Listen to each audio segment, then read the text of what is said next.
So, Dean, welcome back to the program. Corporate media is back to all Trump all the time, just like in 2016. This is your note from this morning, your Dean's report from this morning. And I'm with you. I have a theory about this. I'd like to hear yours first, though.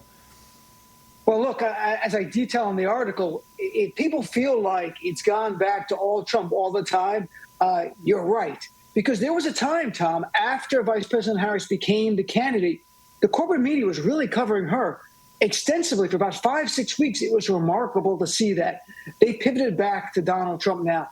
And the bottom line is, Les Moonves said in 2016, is Donald Trump might not be good for America, but he's damn good for CBS. And he's damn good for corporate media. That last part I'm adding, but he said damn good for CBS.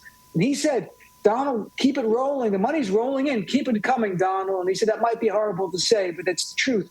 That hasn't changed. Corporate media sees Donald Trump as their cash cow. Plus, beyond that, there's policy, Tom, that we've talked about. Corporate executives, a lot of them are wealthy. They want the tax cut that Donald Trump offers. They want the less regulations so they can make more money. And a big thing is they want more mergers. Under the Biden administration, a record number of challenges of mergers, because mergers are good for big business but bad for consumers, right?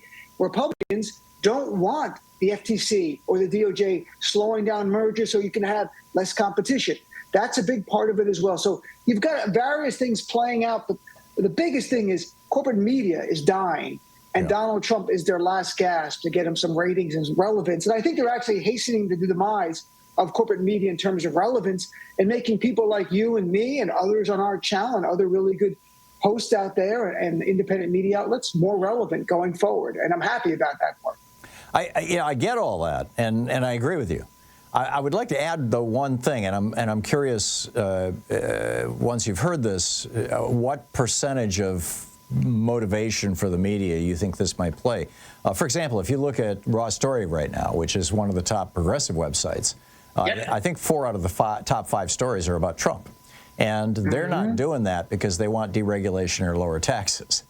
I'm of the opinion that if you and I, Dean, were to, say you invited me to your home and you've got a picnic table in the backyard and you invite a few people over and we're sitting in the backyard having a nice little afternoon summer picnic, and a poisonous snake slithers through the grass and now is underneath the table, crawling between our legs. Suddenly, this is a variation on Boris Johnson's dead cat strategy. Boris Johnson said, you throw a dead cat on the table and that's all anybody can talk about, right?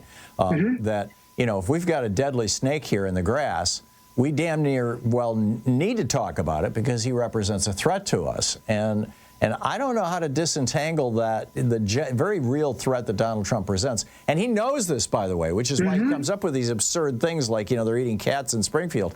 No matter how much blowback it hits him with, it still gets his name in the news, and it keeps Kamala out of the news, which is the main objective. So how does media deal with that in an era when there actually really is a threat from Donald Trump? I mean, he's threatening to put people in prison right now who are his political opponents, and people like you and me. He's threatened to put us in prison if he becomes president. You're probably going to jail earlier because you're better known, Tom. So I'll be here for a little while longer. But I'll visit you. I'll bring you a cake with a file in it or something to get you out. But I'm going to hold you to that, Dean. That's what it takes. Look, maybe Kamala has to throw some dead cats out there. But I get what you're saying. She does. Difference. Well, I will say, let me quickly say one thing here. Because I used to say that Hunter Biden should do press conferences for Joe Biden and lay out his economic policy. And I can assure you everybody in the media would cover Hunter Biden talking about it. And I was sort of tongue-in-cheek, months ago about that. There's a difference. Raw Story is fact-checking Trump. They are amplifying the concerns that Donald Trump poses to all of us. Corporate media is barely fact-checking. They're sane-washing him. Even NPR, which I love, had a headline yesterday. Trump's meandering speech on economy concludes with him saying he's going to take jobs from other countries. In that same speech, he talked about anti-immigrant vile garbage in there as well. So to me, the difference is fact-checking Trump is one thing. You've got to do that. The threat that he poses, yes. I think most people listening to our shows know the threat of Donald Trump. And I wrote an article a few weeks ago based on some recent studies by a group called Blueprint and some political scientists.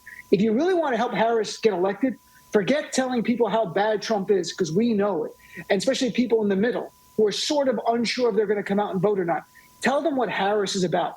Talk about her economic populism, her plans to help people buy their first house, start a small business, deal with reproductive freedom. In their focus groups, and they did a mass numbers, that was a thing that moved people, not telling them how frightening Trump is, because they get it. We've all lived through this for 8 years. So if you don't know Trump's frightening, there's nothing more I can tell you. You can't tell, if you don't think he's a bigot, I can't add to you getting to that conclusion. But you being like, I'm not sure I'm going to vote, it's no for those people. Like, are they going to get off their couch? They hear about Trump's terrible. They go, yeah, I get it. They go, Harris, oh, this is what she's going to do for my family. Here's how she's going to help us. Here's what she's going to do with child care. And the list goes on. That's what moved people. So for us, we've got to call it out. I think we feel an obligation instinctually to call out what he's doing, which is a threat to our republic. We have to. For the other people who aren't sure who to vote for, who really sincerely aren't, tell them about Vice President Harris and her policies. Very, very well said.